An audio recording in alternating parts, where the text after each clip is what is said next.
Assalamualaikum warahmatullahi wabarakatuh. Alhamdulillahi ala ihsanih wa syukru lahu ala taufiqihi wa amtinanih. Wa ashhadu an la ilaha illallah wahdahu la syarika lah ta'ziman li sya'nih. Wa ashhadu anna Muhammadan abduhu wa rasuluh ad-da'i ila ridwanih sallallahu alaihi wa ala alihi wa ashabihi wa ikhwani. Amma ba'd, fa ikhwani fid din wa akhawati fillah, kaum muslimin wal muslimat rahimani wa rahimakumullah. Semoga Allah Subhanahu wa taala senantiasa mencurahkan rahmatnya kepada kita sekalian. Bulan Al-Muharram adalah salah satu bulan yang mulia dalam Islam, karena dia termasuk dalam satu dari 4 bulan haram. Bulan haram artinya bulan mulia, sama dengan penyebutan masjid yang paling mulia disebut Masjidil Haram. Maka bulan haram adalah bulan mulia. Di dalam Al-Quran, di surat At-Taubah ayat ke-36, Allah Subhanahu wa ta'ala mengingatkan kepada kita kemuliaan bulan-bulan ini. Inna iddatasy syuhuri 'indallahi 12 syahran fi kitabillah yauma khalaqas samawati wal ard minha arba'atun hurumun. Sesungguhnya jumlah bulan di sisi Allah adalah sebanyak 12 bulan. Dalam ketetapan Allah, di hari Allah Subhanahu wa ta'ala menciptakan langit dan bumi. Minha arba'atun hurumun.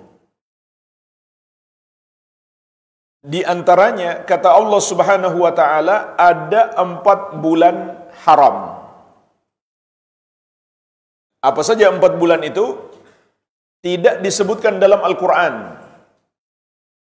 tetapi disebutkan di dalam As-Sunnah.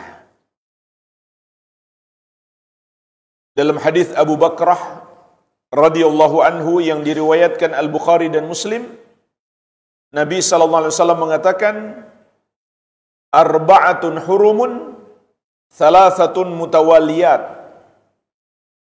4 bulan haram, 3 yang pertama berurutan. Dzulqa'dah wa Dzulhijjah wal Muharram, yaitu bulan Dzulqa'dah, Dzulhijjah dan Al-Muharram.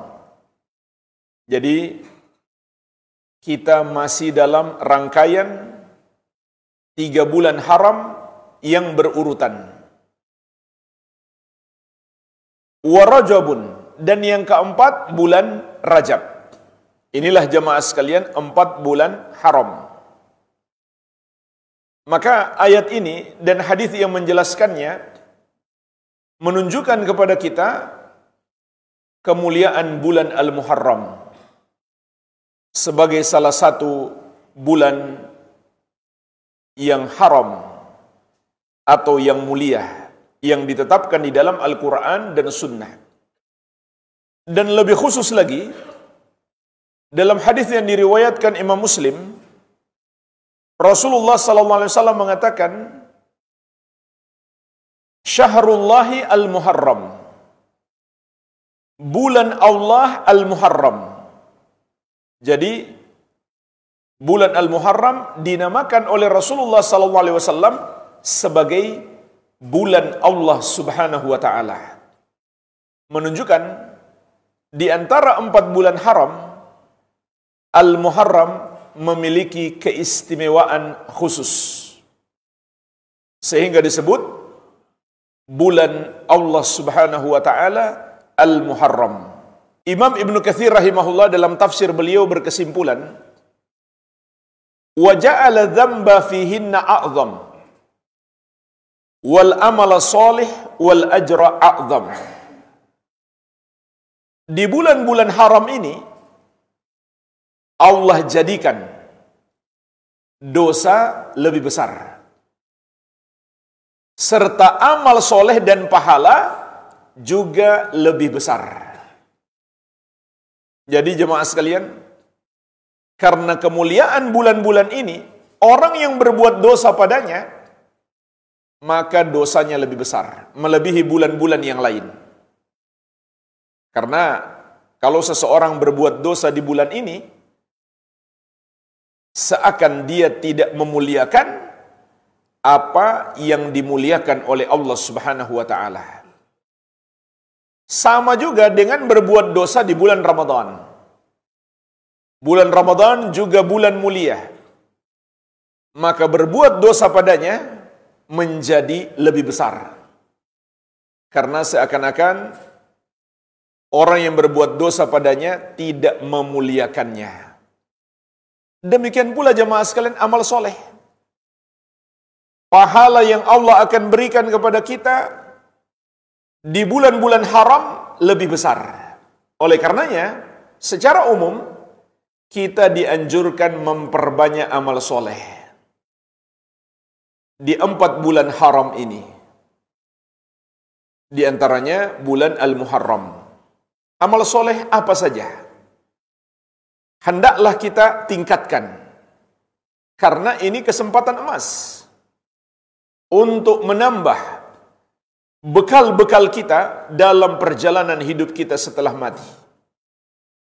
Terlebih lagi kita semua menyadari dosa-dosa kita banyak, amalan-amalan kita masih sangat sedikit, maka manfaatkan bulan-bulan ini untuk memperbanyak amal soleh. Karena meskipun amalan kita sedikit, Allah akan lipat gandakan. Bagaimana lagi kalau kita perbanyak amalan? Ini kesempatan emas. Nikmat Allah masih kasih kesempatan kepada kita untuk berjumpa dengan bulan-bulan haram di tahun ini. Maka hendaklah kita syukuri nikmat yang Allah berikan kepada kita dengan memperbanyak amal soleh. Amal soleh apa saja? Apakah membaca Al-Quran, berzikir kepada Allah Subhanahu wa ta'ala,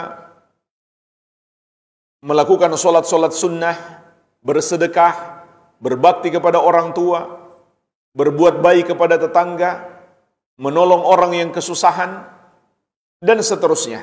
Semua amal soleh, apa saja yang Allah mudahkan kepada kita, hendaklah kita tingkatkan. Tetapi jemaah sekalian, adakah amalan khusus yang lebih ditekankan di bulan Muharram? Hanya satu, yaitu puasa. Kita dianjurkan memperbanyak puasa di bulan Al-Muharram.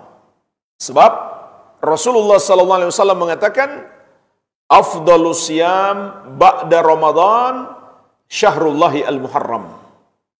Puasa yang paling afdal setelah Ramadan adalah berpuasa di bulan Allah Al-Muharram. Maka hadis yang mulia ini menunjukkan kepada kita dianjurkan kita memperbanyak puasa di bulan Al-Muharram. Berapa banyak puasanya? Bebas. Karena ini puasa sunnah, jadi sesuai dengan kemampuan dan kehendak kita. Yang penting masih di bulan Al-Muharram. Kita dianjurkan memperbanyak puasa. Tapi pertanyaannya, boleh nggak puasa sebulan penuh? Ada perbedaan pendapat di kalangan ulama. Karena ada sebuah riwayat dari Aisyah radhiyallahu anha, beliau mengatakan, saya tidak pernah melihat Rasulullah SAW berpuasa sebulan penuh kecuali Ramadan. Disebabkan ada hadis ini, sehingga ulama beda pendapat. Boleh nggak selain Ramadan berpuasa sebulan penuh? Pendapat yang lebih kuat insya Allah adalah boleh.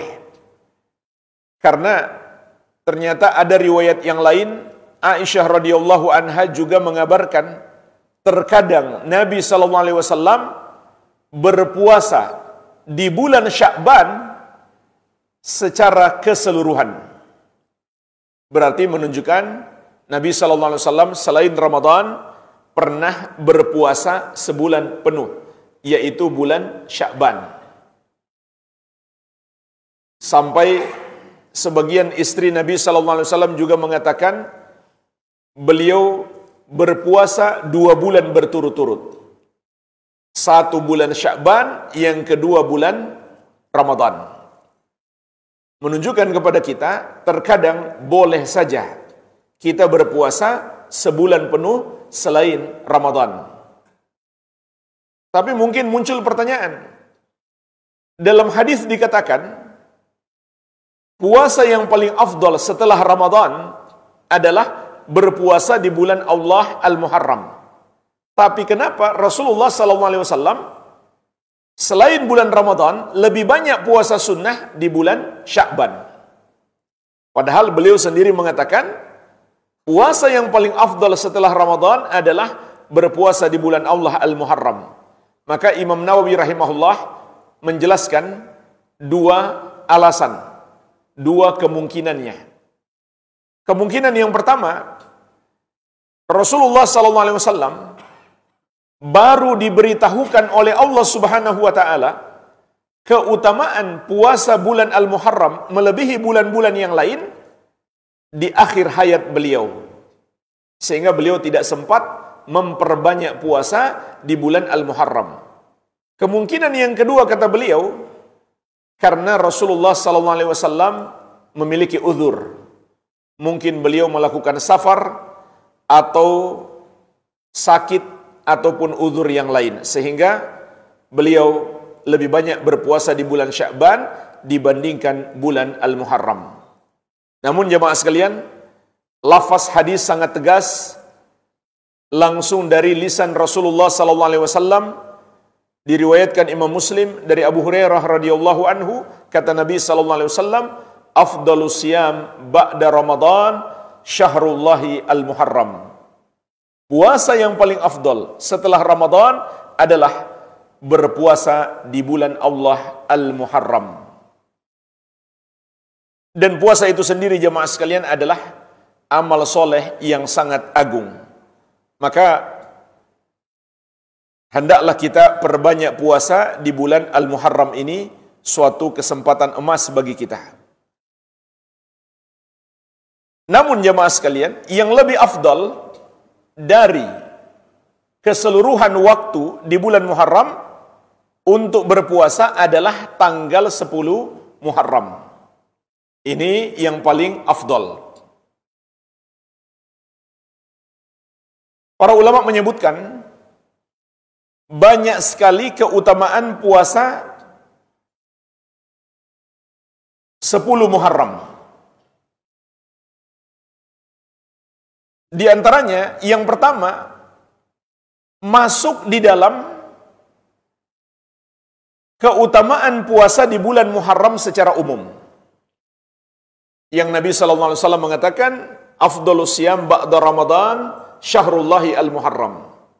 Puasa yang paling afdal setelah Ramadan adalah berpuasa di bulan Allah Al-Muharram. Yang kedua, dapat menghapus dosa 1 tahun. Juga diriwayatkan oleh Imam Muslim dari Abu Qatadah radhiyallahu anhu, Rasulullah sallallahu alaihi wasallam mengatakan, "Siyamu yaumi Asyura ahtasibu 'ala Allah ayyukaffira sanata allati qablahu." Berpuasa di hari Asyura 10 Muharram, aku harap kepada Allah akan menghapuskan dosa setahun sebelumnya. Jadi jangan kita sia-siakan. Hanya dengan 1 hari puasa menghapus dosa selama 1 tahun. Hanya saja ulama beda pendapat. Dosa yang diampuni, apakah semua dosa ataukah hanya dosa kecil? Kebanyakan ulama berpendapat kalau sekedar puasa saja ataupun amal-amal soleh yang lain, maka itu hanya akan menghapuskan dosa kecil. Sedangkan agar dosa besar juga diampuni, harus ditambah dengan taubat. Dan tidak diragukan lagi jemaah sekalian, bertobat di bulan mulia lebih wajib. Meskipun taubat ini adalah kewajiban sepanjang hidup kita.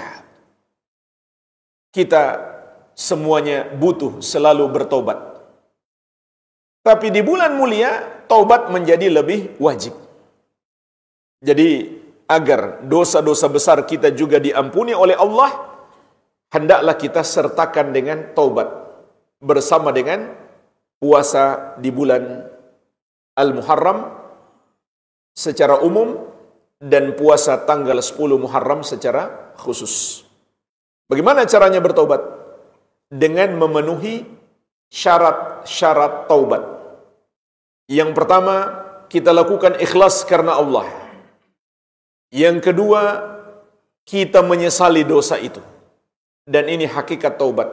Sebagaimana sabda Nabi SAW, at-taubatu an-nadam. Taubat itu adalah penyesalan. Yang ketiga, tidak lagi melakukan dosa itu. Yang keempat, bertekad tidak akan mengulanginya di masa yang akan datang.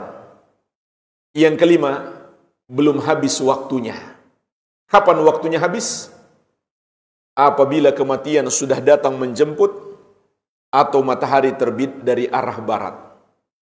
Dan apabila dosa itu berupa kezaliman kepada orang lain, maka ditambah dengan syarat yang keenam, minta maaf kepada orang yang kita zolimi, atau kembalikan haknya, atau minta penghalalan.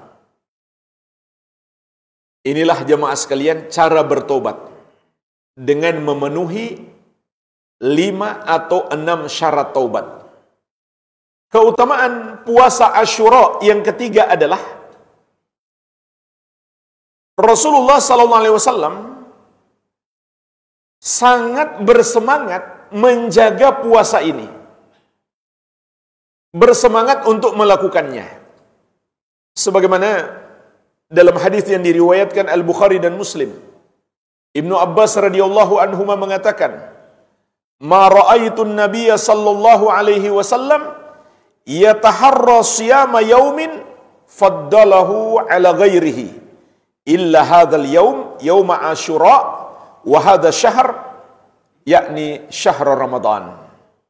Aku tidak melihat Nabi sallallahu alaihi wasallam menjaga puasa di satu hari melebihi hari yang lain kecuali hari ini, yaitu hari Asyura dan bulan ini, maksudnya bulan Ramadan. Ini menunjukkan perhatian yang besar dari Nabi Muhammad SAW terhadap puasa Asyura. Bahkan yang keempat jemaah sekalian, puasa Asyura dulu hukumnya wajib sebelum ada puasa Ramadan. Para ulama menjelaskan puasa Asyura dulu hukumnya wajib sebelum diwajibkannya puasa Ramadan. Di antaranya disebutkan dalam sebuah hadis yang diriwayatkan Al-Bukhari dari sahabiyah yang mulia Ar-Rubayyi bintu Muawwidh radhiyallahu anha. Beliau mengatakan, "Arsalan Nabiyyu sallallahu alaihi wasallam ghadata Asyura ila qura al-Ansar." Rasulullah sallallahu alaihi wasallam mengutus seseorang di pagi hari Asyura 10 Muharram menuju perkampungan kaum Ansar untuk menyampaikan pengumuman. Apa pengumumannya? Man asbaha muftiran falyutimma baqiyata yaumihi. Barang siapa memasuki waktu pagi dalam keadaan tidak berpuasa, maka hendaklah dia mulai berpuasa. Wa man asbaha shaiman falyasum. Dan barang siapa masuk waktu pagi dalam keadaan sedang berpuasa, hendaklah dia lanjutkan puasanya. Karena hari itu adalah hari Asyura. Nabi SAW baru menyadari hari itu adalah hari Asyura dan sudah pagi. Maka Nabi SAW memerintahkan yang tidak puasa segera mulai puasa. Yang sudah puasa lanjutkan. Ini menunjukkan puasa Asyura wajib. Dan ini juga berlaku bagi Ramadan. Misalkan kita baru tahu satu Ramadan sudah masuk waktu duha. Tadi malam nggak sempat berniat, tidak makan sahur. Maka saat itu kita mulai berpuasa. Ini juga dalil, andai terjadi di waktu Ramadan, saat itu kita mulai berpuasa. Dan itu hukumnya wajib. Dan puasa hari itu terhitung sebagai satu hari puasa, karena meskipun kita misalkan sudah makan sebelum itu, kita memiliki uzur. Sebab kita belum tahu sudah masuk satu Ramadan. Jadi ini menunjukkan bahwa puasa Asyura dulunya adalah wajib. Keutamaan yang kelima jemaah sekalian. Puasa Asyura juga diamalkan oleh Nabi Musa alaihi salam. Karena hari itu adalah hari yang mulia untuk beliau. Dalam sebuah hadis yang diriwayatkan Al-Bukhari dan Muslim dari Ibnu Abbas radhiyallahu anhuma, beliau menceritakan, qadiman Nabi sallallahu alaihi wasallam al-Madinatah fara'al yahuda tasumu yauma Asyura. Rasulullah SAW ketika mendatangi kota Madinah, beliau melihat orang-orang Yahudi berpuasa di hari Asyura, 10 Muharram. Faqal, ma hadha? Lalu Nabi SAW bertanya, kenapa dengan hari ini? Qalu, maka mereka menjawab, hadha yaumun salihun. Ini hari yang baik. Hadza yaumun najjallahu bani Israil min aduwihim. Hari ini adalah hari Allah menyelamatkan Bani Israel dari musuh mereka, yaitu dari penjajahan Fir'aun yang sudah terjadi bertahun-tahun lamanya. Fasamahu Musa. Maka Nabi Musa alaihissalam pun berpuasa di hari itu. Sehingga orang-orang Yahudi di masa Nabi SAW juga berpuasa. Maka Nabi SAW bersabda, fa'ana ahakku bi Musa minkum. Aku lebih berhak terhadap Musa dibandingkan kalian. Fasamahu wa amara bi siyamihi. Maka Nabi SAW juga berpuasa dan memerintahkan kaum muslimin untuk berpuasa. Kenapa jemaah sekalian Nabi SAW mengatakan, aku lebih berhak kepada Musa dibanding kalian? Karena yang benar-benar ajarannya sama dengan Nabi Musa adalah ajaran Nabi Muhammad SAW, dan yang benar-benar mengikuti Nabi Musa alaihissalam adalah umat Islam. Orang Yahudi tidak berhak lagi mengklaim sebagai pengikut Nabi Musa alaihissalam. Karena dalam banyak permasalahan mereka menyelisihi beliau. Bahkan dalam pokok dakwah Nabi Musa alaihissalam, yaitu tauhid. Sama dengan Nabi Isa alaihissalam yang diklaim oleh umat Nasrani, yang mereka sebut Yesus. Sebenarnya umat Islam lebih pantas mengklaim sebagai pengikut Yesus. Kenapa? Ajaran utama beliau hanya umat Islam yang mengamalkannya, yaitu menyembah hanya kepada Allah dan tidak mempersekutukannya dengan sesuatu apapun.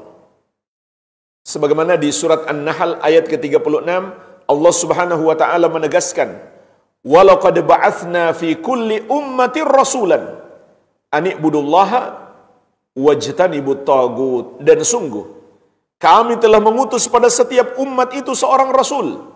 Setiap rasul menyerukan kepada kaumnya, sembahlah Allah dan jauhilah tagut. Jauhilah semua yang disembah selain Allah Subhanahu wa taala. Begitu pula jemaah sekalian, seluruh nabi dan rasul terdahulu telah berpesan kepada pengikut mereka, kalau nanti diutus nabi akhir zaman, Nabi Muhammad SAW, mereka wajib mengikuti beliau. Ini dua pokok ajaran seluruh nabi dan rasul yang tidak lagi diamalkan oleh Yahudi dan Nasrani. Maka kita lebih berhak mengklaim sebagai pengikut Musa dan Isa dibandingkan mereka. Ajaran yang pertama mentauhidkan Allah, yang kedua beriman kepada Nabi Muhammad sallallahu alaihi wasallam. Jangankan umatnya, nabinya pun kata Nabi sallallahu alaihi wasallam, "Lau kana Musa hayyan ma wasi'ahu illa tibai." Andai Musa masih hidup, tidak ada keluasan baginya kecuali mengikuti aku. Sehingga Nabi sallallahu alaihi wasallam mengatakan, kami lebih berhak kepada Musa dibandingkan kalian. Ini jemaah sekalian paling tidak 5 keutamaan puasa Asyura. Kemudian di hadis yang lain juga masih dari Ibnu Abbas radhiyallahu anhuma, ketika Nabi sallallahu alaihi wasallam mengetahui orang-orang Yahudi juga berpuasa di hari Asyura 10 Muharram, maka beliau bersabda, "Fa idza kana al-'amul muqbil sunnat tasi'a insyaallah." Kalau begitu, tahun depan insyaallah kita akan berpuasa tanggal 9 juga. Sehingga jemaah sekalian, lebih afdal kalau kita berpuasa 9 dan 10 Muharram demi menyelisihi orang Yahudi, supaya tidak sama persis dengan mereka yang juga berpuasa di tanggal 10 Muharram. Makanya di sini juga ada pelajaran bagi kita, termasuk ajaran Rasulullah SAW adalah kita menyelisihi ciri khusus orang-orang kafir. Bahkan Nabi SAW menegaskan, "Man tashabbaha biqaumin fahuwa minhum." Barang siapa menyerupai suatu kaum, dia bagian dari mereka. Dan kata para ulama, lebih afdal lagi kalau kita berpuasa tanggal 11. Sehingga tingkatan puasa Asyura itu ada 3. Tingkatan yang paling tinggi, yang paling afdal adalah 3 hari. 9, 10, dan 11 Muharram. Tetapi jemaah sekalian, puasa tanggal 11 Muharram tidak ada dalil khusus. Yang ada dalil khususnya hanya 9 dan 10. Tapi kenapa ulama menganjurkan? Karena paling tidak 3 alasan. Alasan yang pertama, untuk pemastian kita mendapatkan 10 Muharram. Karena bisa jadi ada keraguan dalam penetapan 1 Muharram. Sehingga bisa saja yang kita kira 10 Muharram ternyata baru 9 Muharram. Maka kalau kita berpuasa 11 Muharram sudah pasti kena 10 Muharram. Ini alasan yang pertama. Alasan yang kedua, ada dalil umum, yaitu anjuran memperbanyak puasa di bulan Muharram. Afdalus siyami ba'da Ramadan syahrullahi al-Muharram. Puasa yang paling afdal setelah Ramadan adalah berpuasa di bulan Allah al-Muharram. Sehingga kalau kita tambah lagi di tanggal 12-nya, 13-nya, dan seterusnya, ya lebih afdal. Karena ada anjuran memperbanyak puasa di bulan Al-Muharram. Begitu pula anjuran umum memperbanyak amal soleh di bulan-bulan haram, dan puasa termasuk amal soleh. Alasan yang ketiga jamaah sekalian, ada anjuran berpuasa 3 hari setiap bulan. Meskipun yang paling afdal puasa 3 hari setiap bulan ini di Ayyamul Bid, yaitu tanggal 13, 14, dan 15. Tapi andai kita lakukan di selain Ayyamul Bid, tidak masalah. Karena banyak hadis yang datang dengan lafaz umum. Seperti sabda Nabi SAW, "Saumu 3 ayyamin min kulli syahrin, saumud dahri kullihi." Berpuasa 3 hari setiap bulan, itu sama dengan berpuasa sepanjang tahun. Karena jemaah sekalian, satu kebaikan Allah balas menjadi 10. Berarti puasa 1 hari sama dengan puasa 10 hari. 3 hari berarti sama dengan puasa sebulan. Maka kalau kita puasa 3 hari setiap bulan, sama dengan puasa setahun penuh. Ini anugerah yang Allah berikan kepada kita. Maka tidak masalah kalau kita niatkan puasa 3 hari itu bertepatan dengan 9, 10, dan 11 Muharram. Jadi ini tingkatan puasa Asyura yang paling tinggi, yang paling banyak pahalanya. Yang kedua, berpuasa tanggal 9 dan 10 saja. Atau 10 dan 11 saja. Kemudian yang ketiga, berpuasa tanggal 10 saja. Ini paling minimal. Kalau yang lain kita berhalangan, paling tidak tanggal 10 Muharram itu kita usahakan dapat berpuasa. Semoga Allah ampuni dosa kita selama 1 tahun. Tapi kalau kita disertakan dengan taubat jemaah sekalian, bukan hanya dosa 1 tahun, bahkan dosa sepanjang hidup kita Allah ampuni. Kalau kita sertakan dengan taubat. Kemudian jemaah sekalian, di surat At-Taubah ayat 36 yang kita sebutkan di awal tadi, tentang keutamaan bulan-bulan haram, Allah Subhanahu wa taala mengingatkan secara khusus, "Dzalikad dinul qayyim." Itulah agama yang lurus. "Fala tadhlimu fihinna anfusakum." Maka janganlah kamu menzolimi diri-dirimu sendiri di bulan itu.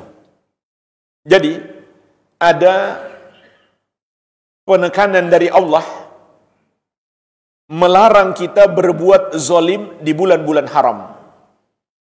Apa maknanya berbuat zolim jemaah sekalian? Mencakup 3 tingkatan. 3 tingkatan kezoliman. Yang pertama, kezoliman seseorang terhadap dirinya sendiri. Gimana caranya seseorang menzolimi dirinya sendiri? Dia melakukan dosa. Semua perbuatan dosa yang dilakukan seorang hamba, maka hakikatnya dia hanyalah menzolimi dirinya sendiri. Dan Allah Subhanahu wa taala sedikit pun tidak dirugikan. Dia hanyalah merugikan dirinya sendiri. Yang kedua, zulmul insan ghairahu, kezaliman seseorang terhadap orang lain. Ini lebih besar lagi dibanding yang pertama. Dan Nabi SAW mengingatkan secara khusus, "Fa inna dima'akum wa amwalakum wa a'radakum haramun alaikum kahurmati yaumikum hadha fi baladikum hadha fi syahrikum hadha." Sesungguhnya darah-darah kalian, harta-harta kalian, dan kehormatan-kehormatan kalian haram atas kalian, seperti haramnya hari kalian ini di negeri kalian ini, yaitu negeri Makkah yang mulia, dan bulan kalian ini, yaitu bulan haram. Jadi Nabi SAW mengingatkan 3 bentuk kezaliman kepada orang lain. Yang pertama, kezaliman terhadap darah, yaitu melukainya, dan yang paling berbahaya sampai menghilangkan nyawa saudara kita sesama muslim, ataupun nyawa yang haram dibunuh. Yang kedua, menzalimi hartanya, seperti mencuri, menipu, korupsi, dan lain sebagainya. Yang ketiga, kezaliman terhadap kehormatannya, seperti membuli, menghina, mencaci maki, dan menggibah. Ini secara garis besarnya kezaliman kepada orang lain yang hendaklah kita jauhi.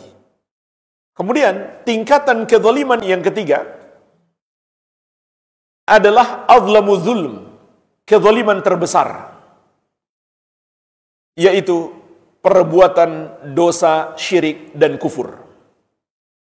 Sebagaimana di dalam Al-Quran Allah Subhanahu wa Ta'ala menegaskan, inna syirka la zulmun azim, sesungguhnya dosa syirik itu adalah kezaliman yang sangat besar. Juga firman Allah Subhanahu wa Ta'ala, wal kafiruna humudz zalimun, orang-orang kafir itulah orang-orang yang zalim. Jadi jamaah sekalian, syirik dan kufur itu juga disebut kezaliman. Bahkan itulah kezaliman terbesar. Sayangnya jemaah sekalian, sebagian orang di bulan Al-Muharram malah melakukan dosa ini, dosa syirik. Contoh, menganggap bulan Muharram itu bulan keramat, sehingga dapat mendatangkan kesialan. Subhanallah, ini sebenarnya agak kurang ajar. Karena bulan yang dimuliakan dalam Islam malah dianggap bulan membawa sial. Padahal bulan yang mulia. Dan keyakinan seperti ini adalah syirik. Rasulullah SAW menegaskan, at-tiyaratu syirkun, at-tiyaratu syirkun. Takut sial itu syirik, takut sial itu syirik. Sebagian masyarakat tidak mau menikah di bulan Muharram karena menganggap menikah di bulan ini mendatangkan kesialan. Maka Rasulullah SAW menegaskan, man raddathu atiyaratu an hajatihi faqad asyrak. Barang siapa yang dihalangi oleh takut sial untuk melakukan hajatnya, maka dia telah berbuat syirik. Makanya jemaah sekalian, para ulama menjelaskan, ada sunnah. Jika di satu bulan orang menganggap menikah di bulan itu sial, maka sunnah kita menikah di bulan itu. Jadi sunnah kita menikah di bulan Muharram. Karena ada sebagian masyarakat di daerah kita atau di negara kita yang menganggap itu bulan sial. Sebab Aisyah radhiyallahu anha mengatakan, saya dinikahi oleh Nabi SAW di bulan Syawal, dan beliau mulai hidup bersamaku juga di bulan Syawal. Kenapa? Kata para ulama, sebab di masa itu orang-orang jahiliyah masih menganggap bulan Syawal adalah bulan sial untuk menikah. Maka kalau di tempat kita yang mereka anggap bulan sial untuk menikah bulan Muharram, berarti sunnahnya kita menikah di bulan Muharram. Jadi yang mau menikah masih ada waktu ya, masih mungkin persiapan. Ini sunnah untuk menyelisihi perbuatan mereka dan berdakwah dengan perbuatan kita bahwa ini bukan sesuatu yang patut dihindari, dan keyakinan bulan Muharram itu mendatangkan kesialan itu tidak berdasar. Bahkan jamaah sekalian, semua yang diyakini mendatangkan kesialan itu tidak berdasar, dan keyakinan itu adalah syirik dan kebodohan. Ini kebodohan yang nyata. Tapi masih banyak orang yang percaya. Dan ini bukan cerita di kampung-kampung. Di kota-kota besar, di gedung megah, di hotel berbintang, ketika kita masuk lift, coba lihat di penomoran lantai lift, ternyata tidak ada nomor 4, tidak ada lantai 4, tidak ada lantai 13. Karena mereka menganggap itu angka sial. Bahkan ada maskapai dari Eropa. Di semua pesawatnya tidak ada kursi nomor 4, tidak ada kursi nomor 13. Masih percaya dengan khurafat seperti itu. Ini khurafat, khayalan, bertentangan dengan akal sehat. Dan jemaah sekalian, ini juga faedah penting bagi kita. Semua yang bertentangan dengan ajaran Islam pasti bertentangan dengan akal sehat. Dan semua yang sesuai dengan ajaran Islam pasti sesuai dengan akal sehat. Kenapa? Kan Allah yang menciptakan akal kita. Tidak mungkin Allah turunkan panduan hidup yang bertentangan dengan akal kita, sementara Allah sendiri menyuruh kita untuk berakal. Dzalikum wasaqum bihi la'allakum ta'qilun. Demikianlah Allah berwasiat kepada kalian agar kalian berakal. Maka di antara keistimewaan agama Islam, semua ajaran Islam masuk akal sehat. Dan semua yang bertentangan dengan ajaran Islam pasti bertentangan dengan akal sehat. Makanya jemaah sekalian, kalau kita dapati kayak ada satu ayat atau satu hadis nggak masuk akal, yakinlah akal kita sudah menuju error. Pasti akal kita yang salah. Nggak mungkin ayat dan hadis yang salah. Tapi kita yang salah, mungkin kita belum dapat memahami. Dulu, ada orang yang menganggap dia pakar kesehatan, pakar kedokteran. Lalu dia menolak dan mencela hadis Nabi SAW, kalau lalat hinggap di minuman seorang dari kalian, celupkan lalat itu. Dulu mereka menolak. Tapi sekarang para dokter muslim membuktikan persis seperti yang dikatakan Nabi SAW. Ketika lalat itu hinggap pertama sekali, dia tebarkan racunnya. Kalau kita tenggelamkan dia, maka dia tebarkan penawarnya. Nanti bisa dibuktikan di masa modern. Jadi, sesuatu yang hari ini kita lihat sepertinya nggak masuk akal, bukan karena nggak masuk akal.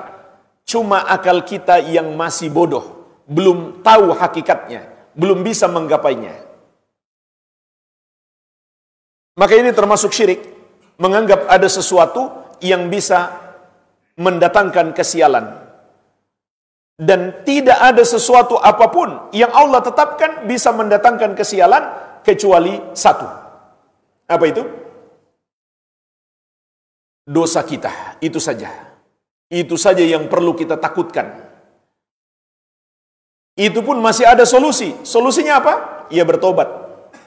Memohon ampun kepada Allah Subhanahu wa taala. Sebagaimana Allah ingatkan di surat Yasin ayat ke-19. Qalu ta'irukum ma'akum. Para rasul mengatakan kepada umat-umat yang menentang mereka, kesialan kalian karena dosa-dosa kalian. Itu saja jemaah sekalian, satu-satunya penyebab kesialan, perbuatan dosa kita. Termasuk jemaah sekalian, kezaliman dan kemungkaran yang sangat besar dilakukan di bulan Al-Muharram oleh orang-orang Syiah. Satu kelompok yang sangat sesat. Bahkan imam 4 mazhab mengkafirkan mereka. Hanya karena satu akidah mereka yang rusak. Yaitu mereka membenci para sahabat Nabi Muhammad SAW. Jadi pura-pura mengklaim cinta Ahlul Bait, keluarga Nabi SAW, tapi sahabat-sahabat Nabi SAW mereka benci. Bahkan istri-istri beliau pun mereka benci. Maka dengan sebab ini, Imam 4 mazhab mengkafirkan Syiah. Imam Malik rahimahullah berdalil dengan satu ayat dalam surat Al-Fath. Allah mengatakan, liyagidha bihimul kuffar. Para sahabat Allah jadikan sebagai generasi terbaik, liyagidha bihimul kuffar, agar orang-orang kafir membenci mereka. Oleh karenanya kata para ulama, berarti Syiah orang-orang kafir karena mereka membenci sahabat Nabi sallallahu alaihi wasallam. Padahal kekafiran mereka membenci sahabat Nabi sallallahu alaihi wasallam itu belum seberapa. Masih ada kekufuran mereka yang lebih parah. Di antaranya adalah menuhankan Ali bin Abi Thalib radhiyallahu anhu dan keturunan beliau. Dan yang paling mereka agungkan adalah cucu Nabi sallallahu alaihi wasallam, Al-Husain bin Ali bin Abi Thalib radhiyallahu anhuma. Tentu Ali dan Al-Husain dan keturunan beliau itu tidak setuju dengan apa yang dilakukan oleh orang-orang Syiah. Nah, jemaah sekalian, di setiap tanggal 10 Muharram, orang-orang Syiah ini memperingati hari kematian Al-Husain. Dengan cara apa? Meratapi kematiannya. Dan tidak sedikit yang sampai berdoa kepadanya. Mereka berdoa, ya Husain tolonglah saya. Ya Ali tolonglah saya. Mereka anggap Ali dan keturunannya sudah seperti Tuhan yang mereka sembah. Bahkan ada sebuah video yang viral ketika orang-orang Syiah hampir kecelakaan di sebuah pesawat. Pesawatnya hampir jatuh. Apa yang mereka baca ketika itu? Ya Ali, ya Husain, tolonglah kami. Subhanallah. Lalu di video yang sama, ada orang yang buat. Setelah itu dia tampilkan video ahlu sunnah, orang-orang awam. Tapi ahlu sunnah, ketika menghadapi kondisi bahaya, pesawat hampir jatuh, tidak lain mereka minta tolong kepada Allah. Mereka bertakbir, mereka bermohon kepada Allah. Orang Syiah sudah hampir mati, masih berbuat syirik. Nah, di tanggal 10 ini jemaah sekalian, mereka memanfaatkan juga sebagai momen untuk mengajak semakin banyak umat Islam menjadi pengikut mereka. Sehingga mereka rayakan besar-besaran. Bagaimana cara mereka merayakan? Dengan menyakiti diri mereka sendiri. Untuk meratapi kematian Al-Husain. Bahkan mereka buat alat khusus. Alat semacam tali, tapi terbuat dari besi. Lalu mereka gunakan untuk memukul punggung mereka. Mungkin ada yang pernah lihat videonya. Mereka buat semacam pawai sepanjang jalan. Ada banyak orang, laki-laki dan perempuan. Laki-lakinya buka baju dan memukul punggungnya sampai berdarah-darah. Untuk meratapi kematian Al-Husain. Sambil menangis. Histeris. Padahal yang diperintahkan Nabi SAW adalah puasa. Dan perbuatan meratapi mayit itu sendiri adalah dosa besar. Rasulullah SAW melarang keras perbuatan itu. Beliau pernah bersabda, arba'un fi ummati min amril jahiliyah, la yatrukunahunna. Ada 4 pada umatku yang termasuk perangai jahiliyah yang belum mereka tinggalkan. Yang pertama adalah al-fakhru fil ahsab. Berbangga-bangga dengan keturunan. Bangga keturunan raja, bangga berasal dari negara tertentu, tanah air tertentu. Ini jahiliyah. Yang pantas kita banggakan itu cuma satu. yaitu agama kita, agama Islam. Karena dengan Islamlah seseorang itu mulia. Inna akramakum indallahi atqakum. Sesungguhnya yang paling mulia di antara kalian di sisi Allah yang paling bertakwa. Kalau kita menganggap suku bangsa kita, negara kita, keturunan kita, atau jabatan kita itu membuat kita mulia, maka itu termasuk jahiliyah. Yang kedua, wata'nu fil ansab, mencela nasab. Ini kebalikan dari yang pertama. Dia mencela nasab orang, dia menganggap nasab orang rendah. Yang ketiga, wal istisqa bin nujum, menisbatkan hujan kepada bintang. Ini ucapan orang jahiliyah. Mereka mengatakan kita dapat hujan karena bintang ini dan bintang itu. Dan ini termasuk syirik. Karena hujan itu anugerah dari Allah Subhanahu wa ta'ala. Dan yang keempat, wan niyaha, meratapi mayit. Jadi, meratapi mayit itu termasuk jahiliyah. Bahkan, Nabi SAW memberi peringatan keras. Kata beliau, an-naihatu idza lam tatub qabla mautiha tuqamu yaumal qiyamah wa 'alaiha sirbalu min qatiranin wa dir'u min jarab. Seorang wanita yang meratapi mayit, jika dia tidak bertobat sebelum mati, maka dia akan dibangkitkan di hari kiamat dalam keadaan menggunakan pakaian dari ter dan baju kurung dari penyakit kudis. Jemaah sekalian, kenapa disebut di sini wanita? Karena kebanyakan yang meratapi mayit itu wanita. Contoh, menangis dengan suara keras sampai histeris. Ini tidak dibenarkan. Ketika ada orang yang kita cintai wafat, lalu kita menangis sampai teriak-teriak. Menangis biasa saja boleh. Tapi kalau sampai teriak-teriak, histeris, maka ini termasuk meratapi mayit, dan kebanyakan yang melakukannya adalah kaum wanita sampai hari ini. Ternyata ada laki-laki juga yang melakukan, tapi dalam bentuk yang lain, yaitu orang-orang Syiah. Di hadis yang lain Nabi SAW mengatakan, laisa minna man latamal khududa wa syaqqal juyuba wa da'a bida'wal jahiliyah.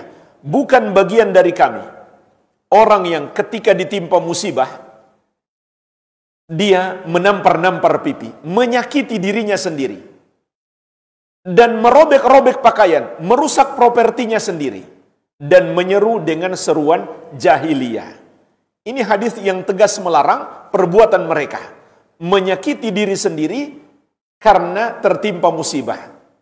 Ini dilarang keras oleh Nabi Muhammad SAW. Karena jemaah sekalian, perbuatan itu seakan ingin memprotes takdir yang Allah tetapkan.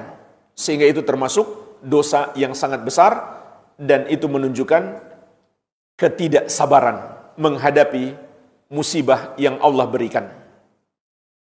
Tapi subhanallah, oleh orang-orang Syiah, mereka anggap itu ibadah. Mengekspresikan kesedihan atas kematian cucu Nabi SAW, Al-Husain bin Ali bin Abi Thalib radhiyallahu anhuma. Padahal jamaah sekalian, kalau kita kembali kepada sejarah, penyebab kematian Al-Husain justru adalah orang-orang Syiah itu sendiri. Bacalah sejarah, bagaimana ceritanya Al-Husain sampai wafat di Irak. Padahal beliau itu kan tinggal di kota Madinah. Lahir dan besar di kota Madinah. Kenapa sampai wafat di Irak? Karena orang-orang Syiah di masa itu, mereka mengirimkan surat yang sangat banyak kepada beliau, meminta beliau datang ke negeri mereka, karena mereka ingin menjadi pendukung beliau, ingin membela beliau. Maka Al-Husain pun terpengaruh. Banyak sahabat-sahabat Nabi SAW yang mencoba menghalangi beliau, tapi beliau bersikeras untuk berangkat. Sesampainya beliau di Karbala, di satu tempat di Irak, beliau dihadang oleh pasukan gubernur Irak ketika itu. Gubernur yang zalim, tanpa persetujuan khalifah. Dia menyerang Al-Husain Terjadilah peperangan sampai Al-Husain terbunuh. Pertanyaannya jemaah sekalian, di mana orang-orang Syiah yang mengundang beliau? Mereka semuanya lari, ketakutan, tidak berani melawan pasukan tersebut, tidak berani membela Al-Husain. Jadi mereka menipu beliau. Mereka pengkhianat. Maka hari ini mereka bersedih, itu hanyalah kesedihan yang palsu. Dan lebih daripada itu jemaah sekalian, yang mereka klaim sebagai kuburan Al-Husain hari ini di Karbala, mereka sikapi secara melampaui batas. Mereka datang ke kuburan itu untuk berdoa kepada Al-Husain. Mereka tawaf di kuburan beliau. Bahkan mereka mengatakan berziarah ke kuburan Al-Husain lebih afdal daripada 9 kali haji. Itu ajaran orang-orang Syiah. Kalau kita bahas kesesatan mereka, nggak ada habisnya. Karena prinsip agama mereka harus berbeda dengan Ahlus Sunnah. Nggak boleh sama. Sampai mereka mengatakan, Al-Quran kita pun beda. Kami punya Al-Quran sendiri yang disebut Mushaf Fatimah. Kata mereka, 3 kali lebih besar daripada Al-Quran, dan 1 huruf pun tidak ada yang sama. Lalu di mana Al-Quran itu? Mereka bilang, nanti muncul di akhir zaman, bersama dengan Imam Mahdi. Imam Mahdinya lagi kemana? Lagi masuk ke sebuah got, belum keluar-keluar. Nanti dia akan keluar. Nah, dan mereka punya keyakinan, kalau terjadi banyak kekacauan, Imam Mahdi ini akan keluar. Itulah sebabnya jemaah sekalian, di antara penyebab kekacauan di Timur Tengah hari ini adalah Iran. Kekacauan yang terjadi di Yaman, itu ulah Iran. Pembantaian kaum muslimin di Suriah, itu ulah Iran. Rezim Suriah dahulu, yang Syiah, dia nggak punya kekuatan. Jumlah mereka minoritas. Tapi kenapa dia begitu kuat? Membantai rakyatnya sendiri.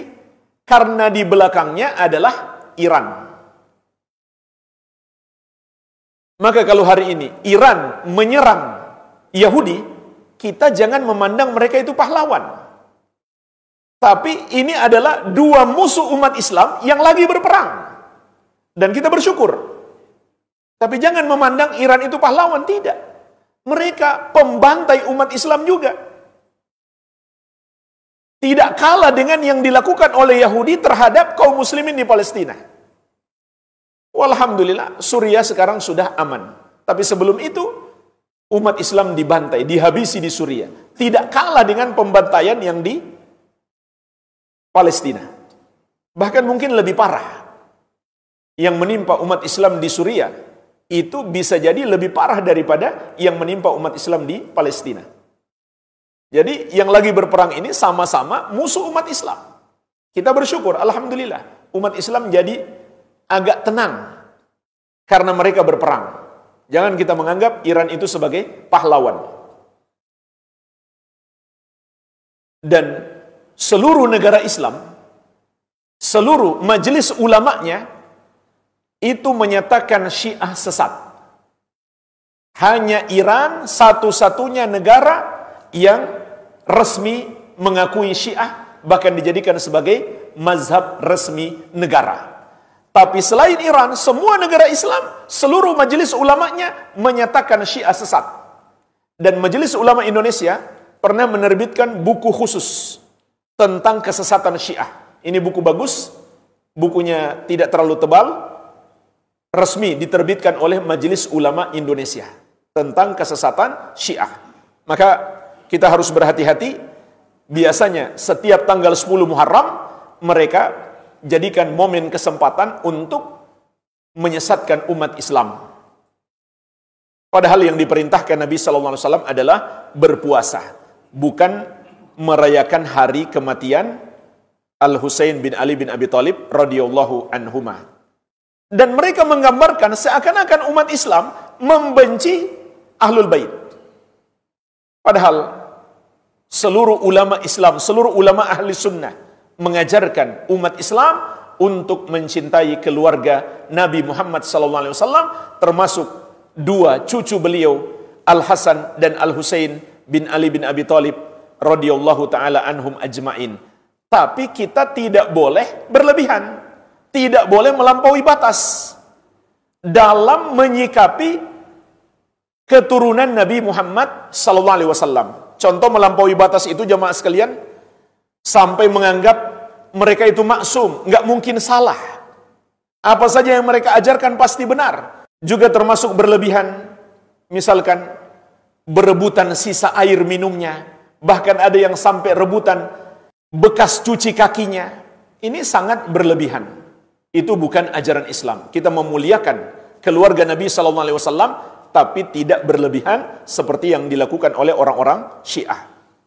Jamaah sekalian, mungkin ini sedikit yang bisa saya jelaskan tentang amalan dan kesalahan yang dilakukan sebagian orang di bulan Muharram. Semoga Allah memberikan kepada kita keberkahan di bulan Al-Muharram ini untuk memperbanyak amal soleh, terutama berpuasa. Barangkali ini saja yang bisa saya sampaikan. Lebih dan kurangnya saya mohon maaf. Wabillahi taufik. Subhanakallahumma wabihamdik. Asyhadu an la ilaha illa anta astaghfiruka wa atubu ilaik.